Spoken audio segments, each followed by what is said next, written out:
Hello and welcome back. Let's begin. Always a good idea to grab yourself a warm-up set or two, especially where legs are concerned, prior to working sets. And if your knees are shot to hell like mine are, this becomes even more important. I actually have knee sleeves underneath my sweatpants here. Without these knee sleeves, and especially the one on my right knee, there's just no way I could squat, and definitely not with weight on my shoulder. So the moral of the story is, after decades of squatting with heavy weight, there is a toll to pay, and that price is tore up knees. Look at it this way, your body is basically a biological machine, and your knees are pretty much just a hinge, and hinges do wear out. But with these knee sleeves, it's pretty much not an issue for me. And after that whole diatribe, I would consider squats, especially free weight squats, to be one of my favorite exercises. In summary, I'm old, knees are bad, knee sleeves are good, squats are still fun. There you go.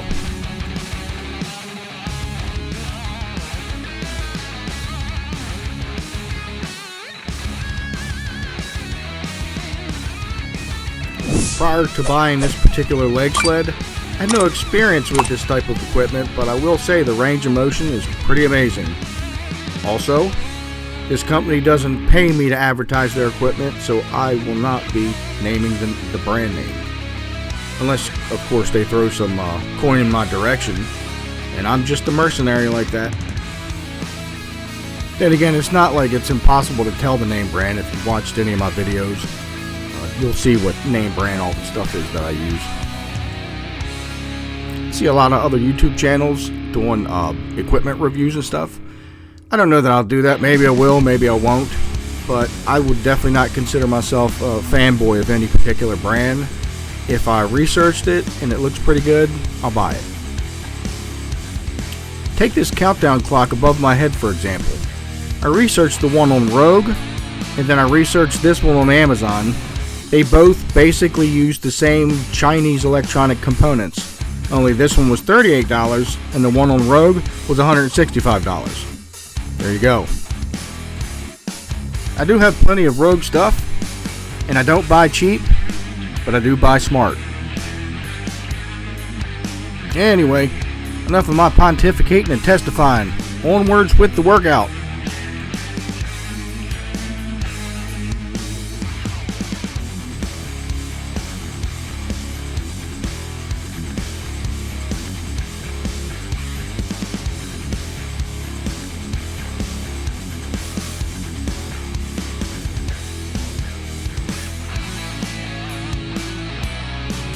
You might be wondering why I'm using the same piece of equipment here, where all I've done is shift the back support from that upper position to this lower position. The upper position, which is the leg press position, kind of puts a big pull and stretch on the hamstrings, where this position kind of shifts it a little bit forward to the quadricep. That's the reason.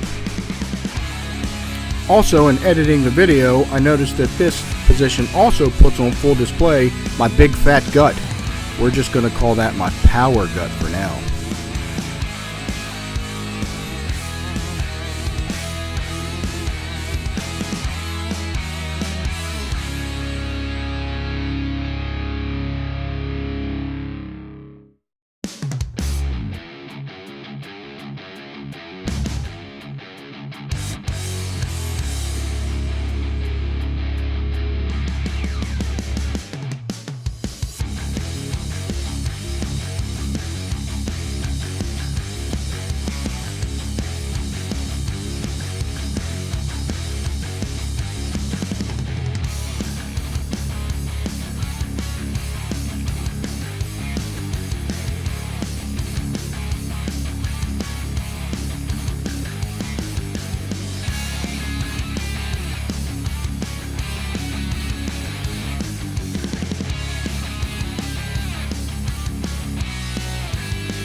think I'm going to get a dedicated leg extension leg curl machine in the future, but for now this will do.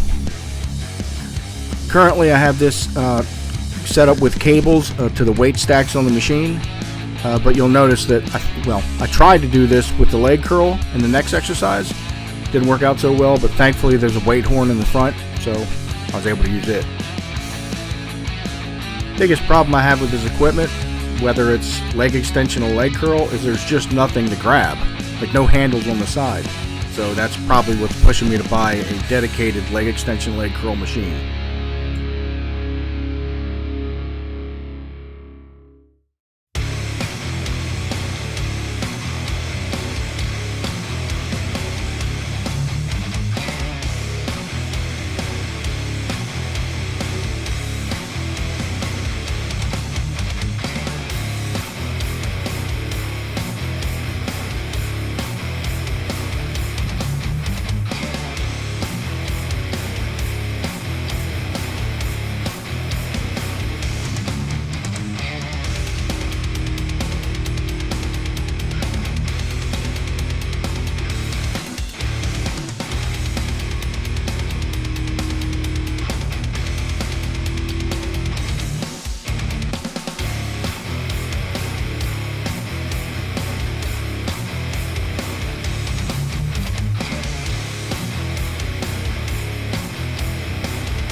See, look at me scrambling to find a place to put my hands.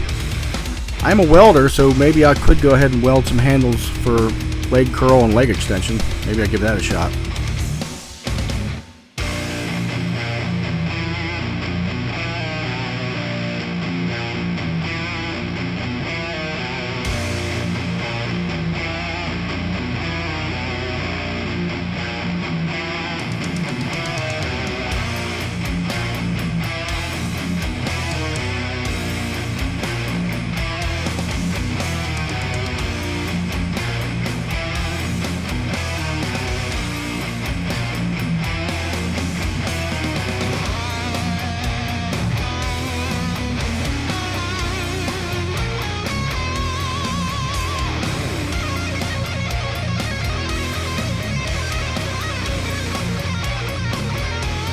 Watch your form and technique on this one.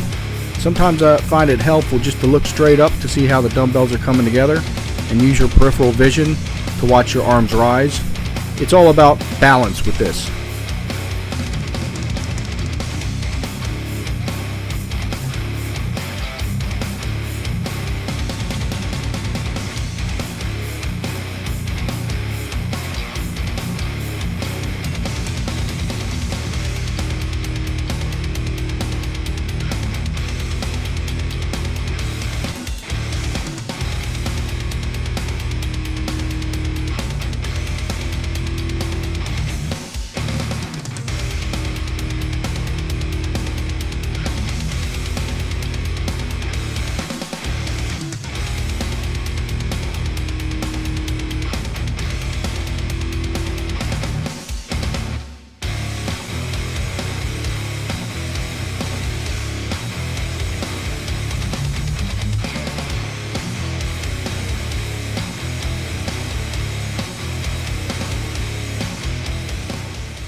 The goal here is to pull the rope back in such a way where you feel a nice deep burn on your rear deltoids.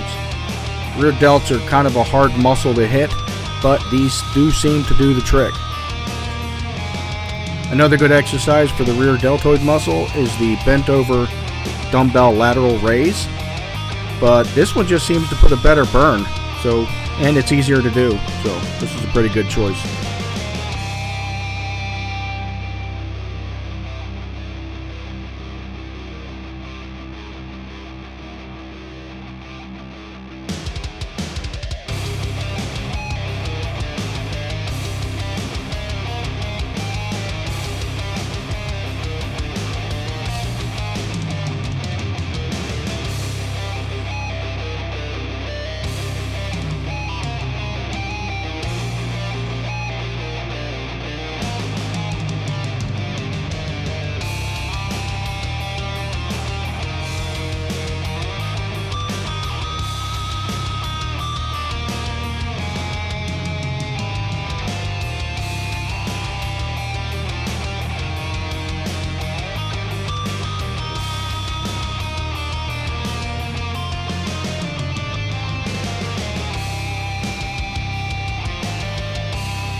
There are those who would disagree with me, but I would strongly recommend only going up and down for the shrug, as opposed to rolling the shoulders forward or backwards.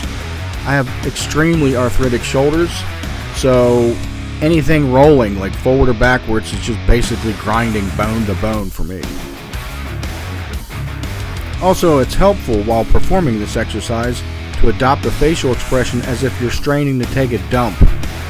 I'm just kidding. I just noticed this while I was editing. Don't do that.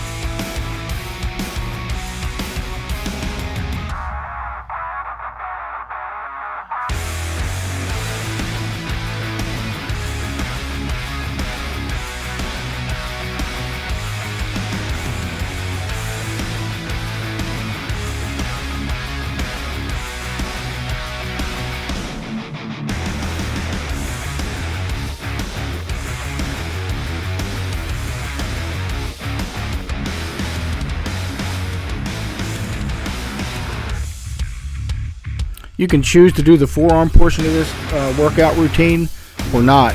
I just do them because I've had carpal tunnel surgery in the past in both hands, so they just kind of help with build grip strength. Over time, you will develop grip strength naturally with like deadlifts or heavy rows and stuff. I just do this to try and sort of rehabilitate my forearm strength and get a little ahead of the power curve here.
After my last ab workout, my abs were pretty well dusted, so I figured I'd just stick with the program, the prescribed sets and reps, just bang it out and get it done.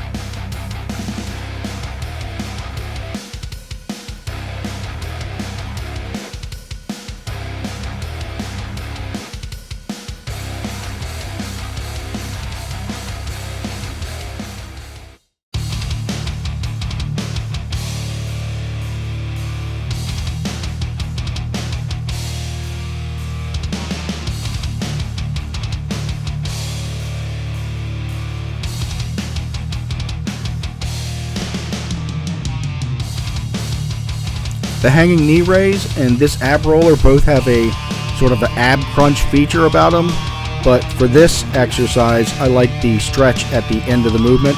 That's why I add these.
Thank you for stopping by, and I'll see you next time.